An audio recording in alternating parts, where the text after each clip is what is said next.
Hello everyone, welcome back to By Amara. This is supposed to be a weekly news show. It kind of hasn't been, but bear with me. It will be weekly, I promise. What was I talking about? Weekly news show where I discuss some of the weird, strange, and just downright odd things happening in the art and history fields. I'm your host and personal curator, Amara Andrew. Just kidding, it's Amara, if you've never listened to this. Anyway, this week we're talking about dinosaur fossils on a Colorado golf course, a rare compound found on the Mona Lisa, and an ancient handaxe that's actually in a famous Renaissance artwork. Possibly. It's really interesting. It's weird. Just bear with me. Yeah, we'll talk more about that in a second. I'm a little rusty. Hi. Well, just call me Rusty then, I guess. It has been a few weeks. I'm so sorry. I said that I was going to have an episode out 2 weeks ago, and then it's just been crazy. So I'm very sorry. Please forgive me. I hope you haven't stopped loving me. And if you have, please just keep loving me. I'm so needy. Hi, welcome back. Or if you're new here, welcome to this shit show of a podcast. My name is Amara Andrew. As I stated, it is not Amara Andrew. I get Amara quite a lot, which is a little disconcerting. I get Amanda a lot too. One of my friends nicknamed me Amaranth, which I thought was very funny. I don't know why. Oh, my dad also calls me Amari Stottlemyre from the Phoenix Suns because I'm from Arizona, so Amari Stottlemyre was everywhere. Anyway, what the fuck am I going on about? If you hear squeaking also, Jeff is one of our closet doors is very squeaky, so he's trying to fix it right now, and it's very loud. So if you hear it, I apologize. But anyway, hi, welcome. It is Halloween today. It is my favorite time of year. My mind is just everywhere right now. Sorry. But it is Halloween. It is my favorite day of the year. I love Halloween. I love Halloween more than literally every single other day of this year. I don't know why. It just it feels really nice. It's snowing here though, which is ridiculous. I live in Chicago and what the fuck? It was supposed to be nice and sunny, but whatever. So it's snowing. Super weird. I don't enjoy that, but today is my favorite day. I'm very excited. It just fills me with happiness. I love Halloween, as you can tell by my sweater. So it's very nice. Our whole house is decorated and we're going to have fun tonight, hopefully. And we'll see what happens. But yeah, so like I said, it's been a very busy couple weeks. Also, side tangent. This is the part of the show where I just do life updates and story updates, which I do have some. So please stay tuned. Don't leave me just yet. Or if you want to zoom ahead, that's totally fine. So crazy busy past couple weeks. I was going to record 2 weeks ago, but then just things were crazy and just dealing with client stuff, not dealing with, but working through client stuff. We went to Arizona, which like I just said is where I'm from. And we went to my high school best friend's wedding, which was very sweet. She was just so lovely. I got to see her new house too, which was really fun. I got to see all my old high school friends, and actually funny enough, one of my other high school best friends did my makeup for my high school best friend's wedding. So it was just really cute. It was like a very Hallmark kind of thing. It was as Hallmark as I want to get.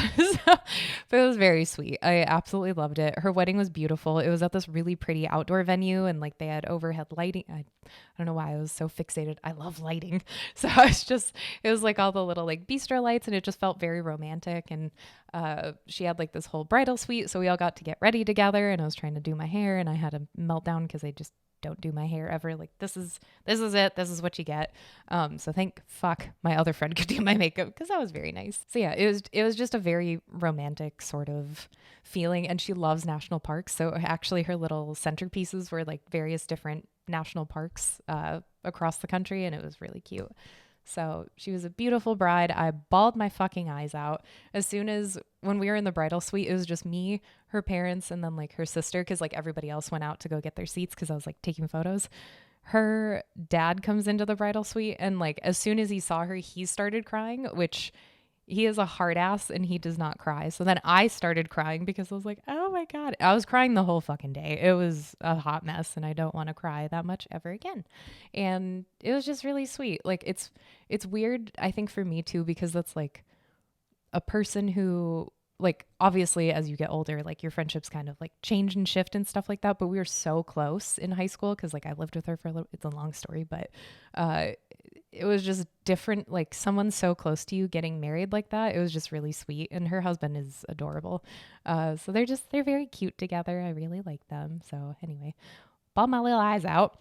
So that was very fun. Like I said, I got to see some of my old friends. We recreated one of our prom photos, which was really fun, where we were helping my best friend. We were helping her like go to the bathroom because her prom dress was huge. It was like this giant Cinderella dress. She looked amazing though, of course. So it was just very funny. So we got to recreate that, even though her wedding dress was much more subdued. So that was very fun. And it was nice and warm. I love it hot. I am definitely a desert lizard. I love it warm. I need the heat, as it's snowing right now, and I can't fucking believe it. Anyway, and we got to go to In-N-Out Burger, which is literally my favorite food group. I love In-N-Out Burger. I have In-N-Out Burger shoes, actually, funny enough. I'm obsessed with it, which is really dumb. Yeah, so Arizona was very lovely. It was just super chill. Got to see people, hang out, do all this fun, wonderful stuff. See people I haven't seen in like 12 years, which was cool. So then we left there literally the day after the wedding, because then a couple of clients of mine were just like, hey, we're going to be in San Diego for a conference. Do you want to come? And I was like, fuck yeah, let's do it. And I was like, oh, fuck, that's like literally the day after the wedding. Even though we got there like a little bit late because the conference was already going on. So then one of my main things that I do is I do videography, specifically videography, like social media videography for realtors. So like doing various different content and stuff like that. So we have this thing called like a VIP experience where we record with them and we bring all of our stuff. And like it's like a whole system. Have a private car, pick them up, take them to the studio space, drive them back, blah, blah, blah. It's really fun. I like it. It's probably one of my favorite things I've ever done, just because, I don't know, I like talking to people and I like getting to meet people and like get to know more about them. I don't know. So that was very fun. And we got to like reconnect because we met first in Dallas in August at another real estate conference. So then we got to like see each other, and I was just so excited to see everybody because it was just like, I don't know. I got to see like, it was an interesting trip because it was like old friends and then new friends. And I don't know. It was just really exciting. So I liked being able to see everybody and hang out, even though we didn't get to hang out too much, but it was just very fun and everybody's just wonderful. So yeah, the San Diego part was very quick. Unfortunately, I wanted to hang out longer with everybody, but it just timing didn't work out and stuff like that. Then the day after we got back, I went to a gong meditation with a couple of friends of mine. I had never been to one. I am so not a woo-woo person, and like that's not to be diminutive. Like if you like it, that's totally awesome, but that is so not my vibe, but I'll try anything twice, so why not? So we went to that, which was very odd, and I couldn't get into it. I think because for me, like working out and meditation are so private to me. Like I only like to do that by myself, just because then I get in like the mind space and I can actually like be in it. Or I don't really like doing like the group things like that, because then I'm focused on like everybody else. And if somebody coughs, and I know it's like the whole point of meditation is to like get within yourself and like within your mind and eliminate or like whatever. You fucking know what meditation is. Go Google it. It was in my head all the time and I couldn't quite get comfortable. And because like I just had a lot on my mind also. But it was very nice that they invited me and that I got to be included in their world. So that was fun. I might try it again, honestly, maybe when I don't have so many things on my mind. So that is it, I think, for my personal. I'm literally looking through my notes because I'm like, do I have anything else? So I think that's literally it. I do have I have three story updates. Sorry. Also, this is going to be a very long episode of Amara. It is. So I'm sorry. In episode 49, we looked at this collab between the Van Gogh Museum and Pokemon, where at the Van Gogh Museum, they had, it's such a weird collab. I have no idea how this even came about. It's a very weird thing, but it's cool, I guess, because I like both of those things. So it works out. But at the Van Gogh Museum, they were selling merchandise that had various different Pokemon characters, and then they had like Sunflora. I think there's a puzzle with Snorlax in the bed, and like just various different things. There was this one specific piece of merch that everybody just lost their shit over. It was on like eBay for thousands of dollars, and people were just like going crazy. It was this little promo card of Pikachu with gray felt hat, which is based off of a Van Gogh self-portrait. Van Gogh, sorry, I'm never gonna say it right. Just shut the fuck up. So Pikachu with gray felt hat. It was a collectible item. People lost their ever loving fucking minds for it. People on eBay were selling it for a shit ton of money. People on eBay were buying it for a shit ton of money. Well, now the museum has decided to stop the promotion, apparently, because shit was just crazy. Quote, this is from a press release from the museum. The Van Gogh Museum and the Pokemon Company International take the safety and security of visitors and staff very seriously. Recently, a small group of individuals has created an undesirable situation that has led us to take the difficult decision to remove the Pikachu with Gray Felt Hat promo card from the museum. In this way, visitors will be able to experience this special collection of Pokemon paintings and the rest of the museum in a safe and enjoyable manner. End quote. What the fuck is happening at the museum where they're like, okay, we need to pull this promo card because people are going insane? I wonder if it started like fist fights or I don't know. I don't think of the Dutch as being particularly violent, but who knows? Or just international visitors, I guess. But apparently they had to pull the promo card because people were just doing whatever. They don't say exactly what it was, but I'm imagining people just fist fighting in a gallery full of Pokemon Van Gogh paintings, and it's very funny to me. I don't like violence, but just the idea that grown-ass people are fighting over this thing is ridiculous. Don't buy something super expensive on eBay, though. They do clarify that the card will soon be available at Pokemon Center soon, and will also be available at other retailers in the Netherlands, just not at the museum, so don't be afraid. But this also brings up I got one. Can you see it? The lighting is a little odd. But I did end up getting a Pikachu with Gray Felt Hat. It's sealed still. I couldn't help myself. I only got it for like $80 or something on eBay. I did not spend thousands of dollars, so do not worry. But I had to get it. Look how cute it is. Sorry, that was very loud. Look how cute it is. It's so cute.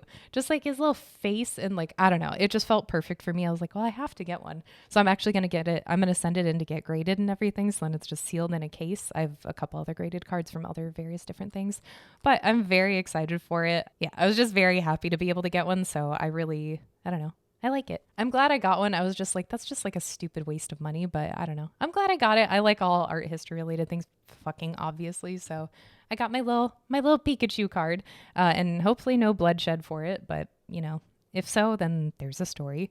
So the second update that I have.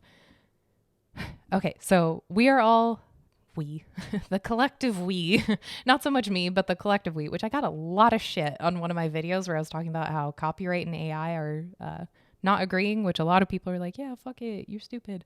I was like, okay, let's calm down. But a lot of people have apprehension about AI, but AI isn't all bad, I do want to say, which sue me, whatever, that's fine. As a creative, I'm saying that I don't find AI to be that bad, but that's my own prerogative, I guess.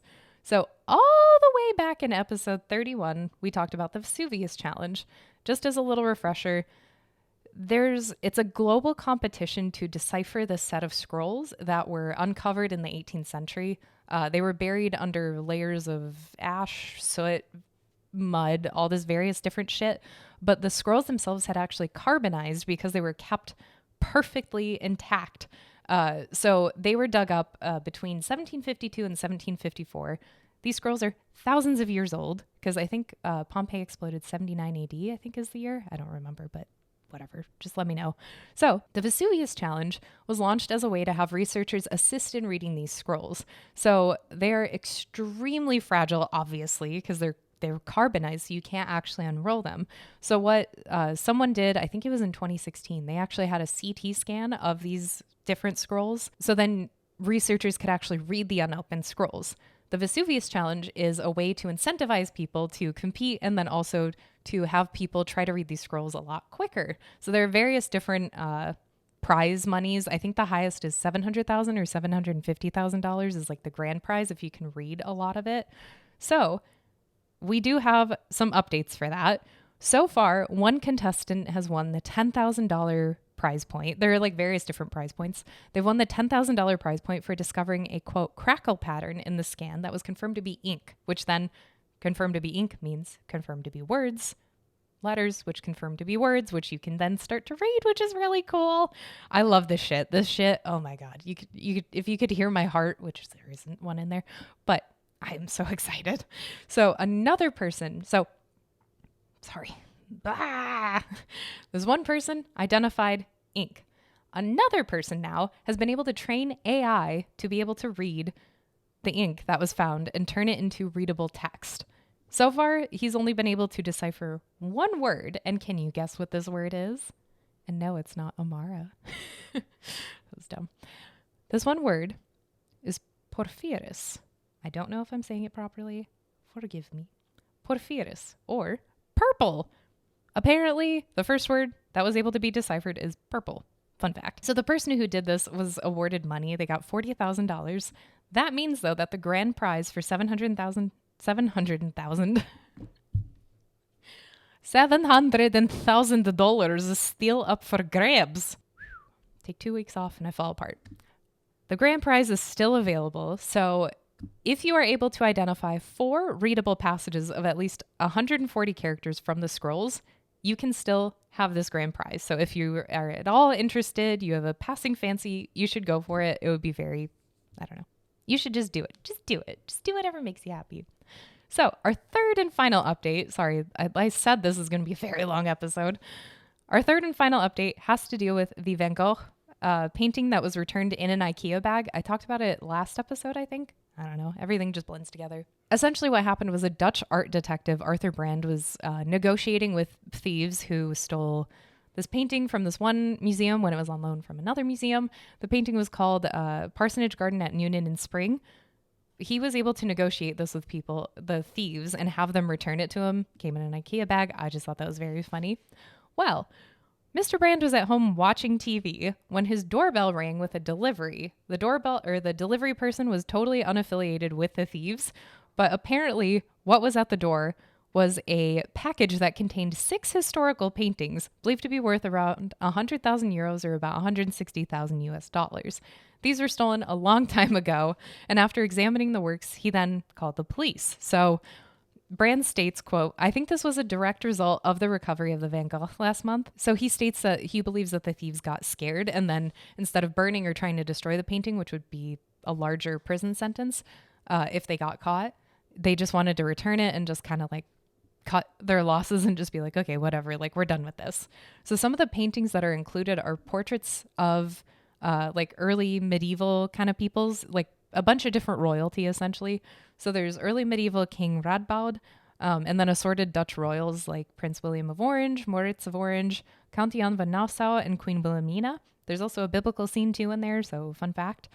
So not exactly connected to Van Gogh, like to that actual story, but it is still connected because it was a byproduct of that. So it's just really fascinating. I just thought it was cool. So anyway, let us get into the show.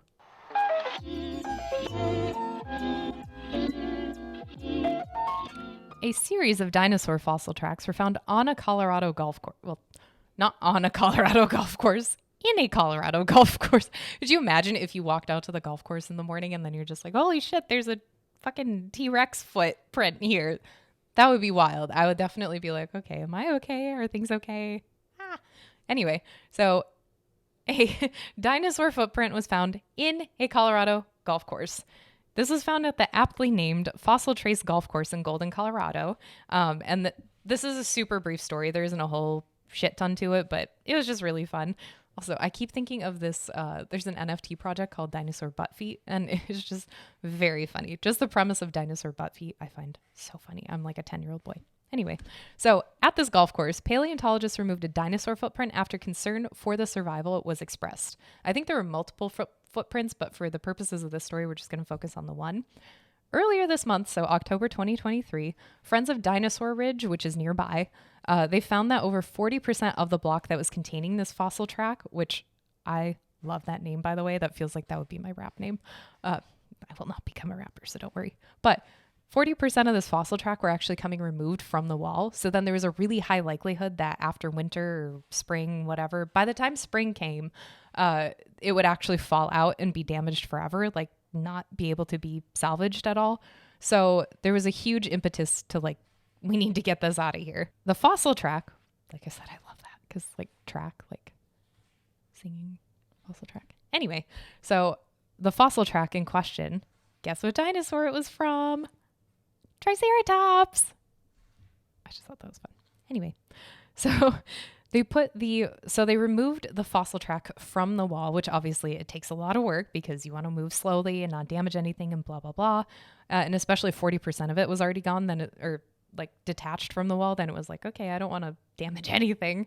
So it was put in a field jacket, and then it was covered with plaster, and then it had a wood bottom part to it, like a wood frame, to be able to preserve it. So essentially just think of like a cast. It was just put in all of this to then keep it intact. This area of Colorado, Golden, has a shit ton of fossil traces and various different things that have been found throughout throughout time, throughout now. There have been a lot of things. There's a lot of fossil activity. Nearby at Dinosaur Ridge, similar footprints are also in danger of extinction. So, extinction, just because of the winter and having erosion and things like that. So the Friends of Dinosaur Ridge are trying to preserve all of these different footprints as much as possible. I always love that, but like I say, you can't save everything. So I really love that they're trying to save as much as possible. But again, it's like, you can only save so much. So anyway, like I said, super brief story, but just a series of footprints were preserved from this golf course. The footprint itself is actually supposed to go on view at the Golden History Museum later this year. So if you want to go view it, it will be there. So on to our next story.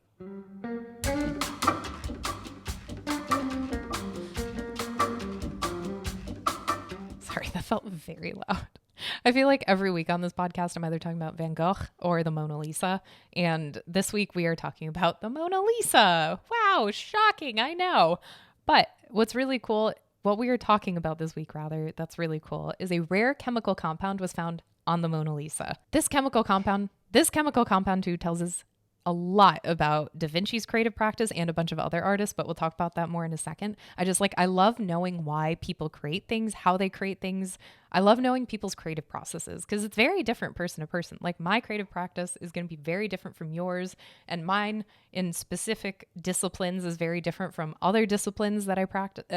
It's just really cool. So there are a lot of reasons why we should know this, but we'll talk about that in a second. So anyway, sorry, I get so jazzed. I'm like, let's talk about your creative process. What is it? So this week, researchers published an article in the Journal of the American Chemical Society where they uncovered a super rare chemical compound in the Mona Lisa. Scientists took a small sample from the top right portion of the Mona Lisa, and then they did a variety of different sciencey things. So they used, high angular resolution synchrotron X-ray diffraction and micro Fourier transform infrared spectroscopy. Yeah, lots of science. To reveal a singular mixture of strongly saponified, why did I pronounce a G? A mixture of a singular mixture of strongly saponified oil with high lead content and a cerussite depleted lead white pigment. I'm going to tell you what all that means. Basically, scientists took these really cool science machines. They tested this little piece of the painting, and then they found that it contains oil and then lead oxide pigment. There you go. That is broken down for you. And this is actually a rare chemical compound called plumbonocrite. Plumbonocrite? I'm going to call it plumbonocrite just for the purposes of this. This substance has also been found in other old masters' artworks, but like I said, we'll talk about that more in a second, but it's very exciting, I promise. Well, I find it exciting. Plumbonocrite forms from lead oxide. So this means that Da Vinci likely used lead oxide powder rather, to help thicken and dry his paint. So apparently this would speed up the drying process for paint. So you literally didn't have to watch paint dry if you were trying to finish a commission on time or quickly or whatever. And then obviously the saponified oil base was from the oil that he used within his paintings. It's believed by researchers, they talk about it in the study, that it was either walnut or linseed oil. I don't know. I always find it interesting. Linseed oil was like the most common kind of oil that was used. So it was probably that, but it's not 100% confirmed. So Da Vinci, what researchers are saying, he combined the oil with the lead oxide powder to create this pigment, mixed it up, and then actually heated it to form a really thick paste. Since lead oxide powder is orange, it would have had this really pretty like golden kind of yellow hue to it, which is important to know in 2 seconds. Sorry, I keep teasing all these things, but it's just really interesting. I have a lot of different threads that I'm trying to connect. So it's long been suspected by art historians that he actually used lead oxide powder just from other various different artworks. So now it can actually mostly be confirmed. It's not like 100% yet, but sort of confirmed. I always like to be like, well, why the hell do we need to know any of this? This is super helpful for conservation work. Like I just talked about with the dinosaur footprints rather, or fossil tracks. You don't need to save everything. However, The more that we can save things, the better, just because then it's like, oh, this is a record of ancient history. Because eventually Da Vinci's going to be ancient history, which is wild to think about. Like, we will be ancient history one day, which just blows my mind. Well, technically, we could be ancient. Ugh, I'm not going to get into timelines and shit like that. We could go down another rabbit hole. But for the purposes of this, it's really important to know this, because then it helps conservators be able to help conserve paintings a lot better and not have a bad chemical reaction to it, how to be able to take certain things off, put certain things on. So it just really helps with the overall presentation of the painting. It's really, really helpful. So like I've been teasing, this isn't the first time that plebonicrite has been found in Old Masters' works. This was also found in Da Vinci's iconic The Last Supper fresco, which is very of note. Very of note. Whoa. English, not the first language. It is, but I apparently don't speak it very well. So this was also found in Da Vinci's iconic The Last Supper fresco, which is really fascinating. This was also found in a variety of other artists, but namely Rembrandt. It's been found in his Night Watch, which we talked about like many, many episodes ago.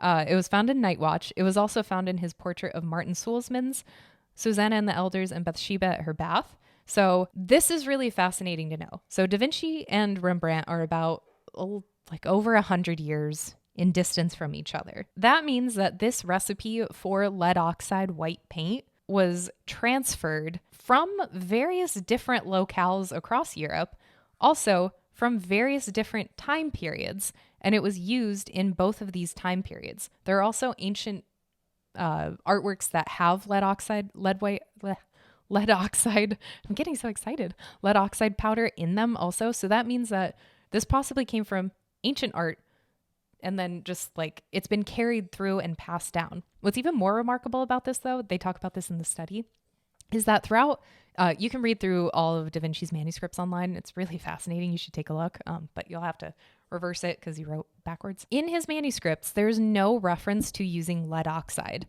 There are various different references to giallo and other kind of like gold kind of hue sort of terms. There are a bunch of different terms. You can read about it in this study further if you want. But there are references to this golden kind of hue, but not actually to the recipe of making this color white.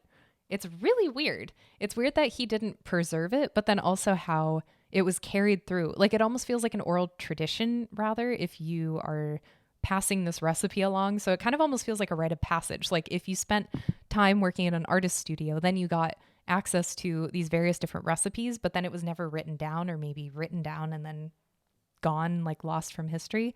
And then you would just share it with people. I don't know. I find that really fascinating. So anyway, TLDR, there is a commonality with these white paints in various different old masters. I'm sure as time goes on too, we'll find way more. But for now, that's all I got. It's just a very interesting sort of story. So good for conservation work, interesting to know. And maybe there was an oral history tradition through art something or other. It was like a secret guild or something, which there were kids, but I digress. Anyway, on to our third and final story. This one I'm very excited for.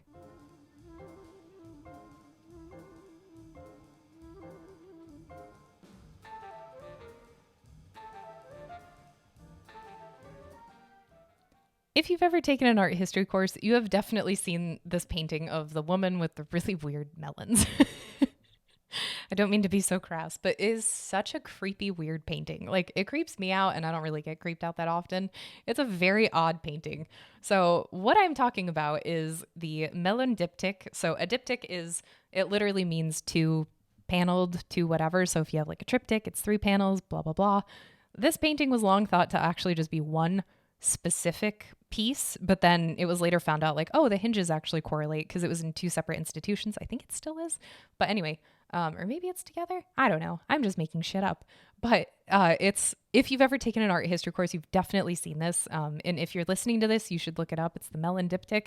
You will 100% know what the fuck I'm talking about as soon as you see it. It's like, oh yeah, I remember those boobs, because they're like literally on opposite sides of her body, where it's like, no, they come together. They don't merge like that. And this is before breast implants, so it's not that. Or maybe they had them. I don't know. Anyway, that'll be something that we find out later on. I'm just talking like a lunatic. We're looking at this diptych. So we're very familiar with this specific panel where it shows the Madonna and the Christ child and then surrounded by angels. The Madonna weird boobs aside, is very creepy because she's so ghostly pale. Same with baby Jesus. They're very pale, like creepy pale. She has her crown. She's extremely idealized. So like the boobs are part of the idealization. Her creepy whiteness, her like hairline being moved back because people like women would shave their heads, which is insane to me. I'm like, keep my hair. But they would shave like their heads to get this really high forehead because it was like, oh, I'm intelligent, blah, blah, blah. They'd shave their eyebrows. Like it was a whole thing. I'm not going to go too into it. But then you have these like creepy little angel babies all around it, which are terrifying. They're like this plasticky looking, like this plastic looking kind of shininess to them. But anyway, she's sitting on the throne. Creepy angel babies. They're like red and blue and surrounding her and blah, blah, blah. This other panel, though, shows two male figures. They both have really sexy bowl cuts, like a monk sort of thing. I love a bowl cut. I actually had one for a little bit, but we're not going to talk about that. So in this other panel, you see two male figures. One of them is actually Saint Stephen, which he's the guy holding this book, which has like gold to it and like a weird rock on top of it, which is what we're talking about today. And then there's another guy who is like kneeling on the floor in this like luxurious robe and everything with yet again another bowl cut.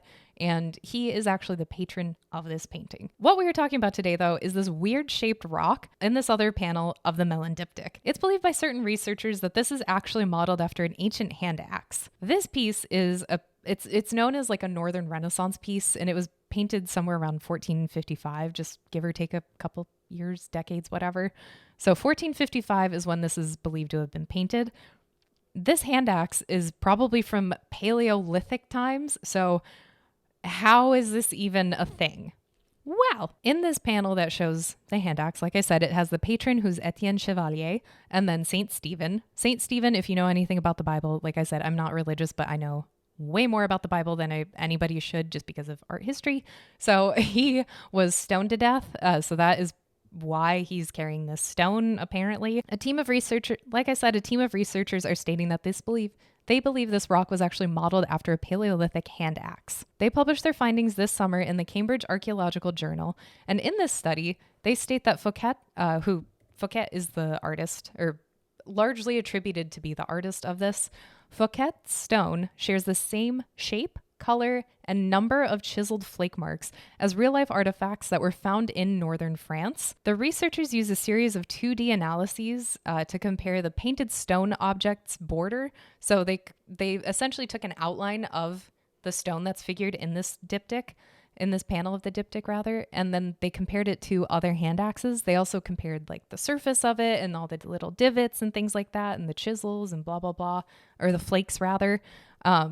And there is some overlap, which is really interesting, particularly that, like I said, of the shape and then the flake scar count or like the divots within it. At this time in northern France, when this was painted, or I guess a little bit before that, various different abbeys and things like that were being built. So when you're building, you have to dig under. So ancient sites were being covered by this new architecture. So then when you're digging in the earth, you find really weird things. So a lot of late medieval European historians actually have talked about these weird stones. They actually, though, called them, quote, thunderstones shot from the clouds during lightning storms. So it was believed these stones were sent down from the heavens or from the sky, from thunder, down into the earth, and that's how we got them, which is bonkers to me. But then in the Enlightenment period, when people were like actually being rational, then researchers were like, no, these are actually human made, and they were able to tell from various different things. I'm not going into it, but that is very fascinating. So for literally 200 to 300 years, people thought that these came from thunder, which is interesting.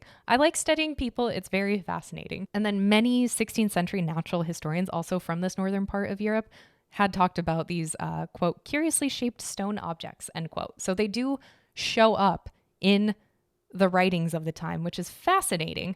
So back to this painting, though. Apparently, Fouquet saw some sort of intrinsic value. Like, why would he include this in this painting? Specifically in this context? It's very weird, which is kind of what the researchers are trying to get to, but spoiler alert, they kind of don't really get there. It's more just like providing the questions to think about. It's still unclear why this was included in this portrait. They have a couple theories though. One is that it may have been included because it was a well-known object in Northern Europe at this time, in France at this time specifically. Just because of the wide variety that were found, you know, like I said, with excavation and building on top of ancient sites, and then they dig up and then they find all these weird thunderstones, then it's like, oh, we all know what this is. So then maybe that also has some religious or cultural significance to it as well. Sorry, I'm like talking with my hands a lot if you're watching this. Sorry. But then it might have some religious or cultural significance to it as well, which then that's maybe why it was placed on this book, which I'm guessing is a Bible in the saints' hands. So it could have been easily identifiable by people looking at this painting. Because again, remember, most people couldn't read. So you are reading the painting. Like that is what you are doing. You are able to look at something and be like, oh, cool. I know what this, and this means. Like there is a story going on in basically all paintings. So people at the time would have been like, oh, cool. I know what that thunderstone is and I know what this symbolizes. So maybe then it does have more of a religious or cultural sort of connotation to it, like attached to it. It could also just be that Chevalier, who was a high-ranking member of society, he was kind of part of the nobility. I think he was the treasurer for the king of France at the time. I think that's what I read. But he was a high-ranking official, and you can tell by his robes and everything, like he's very sumptuously dressed. Sumptuous man.